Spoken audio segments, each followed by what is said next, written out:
రోజుకి మనం అమ్ముకోవడానికి ఒక యార్డు లాగా గోడౌన్లాగా కల్పిస్తే ఆడికి వ్యాపారస్తులు వస్తే ఆడ మన ఇష్టమైతే అమ్ముతాం, లేకపోతే మన సరుకు మన గోడౌన్లో అట్లా ఉంటుంది, ఇష్టం రేటుకి అమ్ముకోవడం రోజు మన దగ్గరే ఉంటుంది అన్నమాట.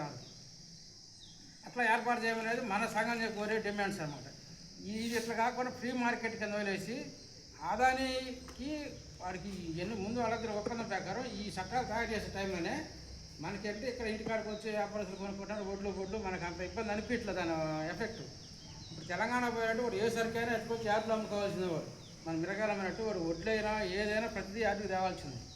ఈ యార్డులు కూడా లేని పరిస్థితి ఏమైనా వస్తుందంటే వాడు గోడౌన్ తయారు చేసుకుని ఈ సరుకంతా వాడు బల్బ్ కొనుక్కెళ్ళి వాడు గోడౌన్లో పెట్టుకుని కృత్రిమ కొరత సృష్టించి మనం అమ్మిన సరికనే మళ్ళీ మనం ఎంతకైతే రూపాయి కాబట్టి ₹2 పెట్టి మళ్ళీ మనం కొనుక్కొచ్చిన పరిస్థితి తీసుకొచ్చడానికి వాడు కొన్ని వేల గోడౌన్లు కూడా వాడు పక్కన పడి కట్టి పడేసారు అన్నమాట ఉత్తరాది ఏరియాలో. అది వాళ్ళకి అక్కడ ఉన్న ప్రజానీకానికి అయినా కనపడతానే ఉండేయాలి.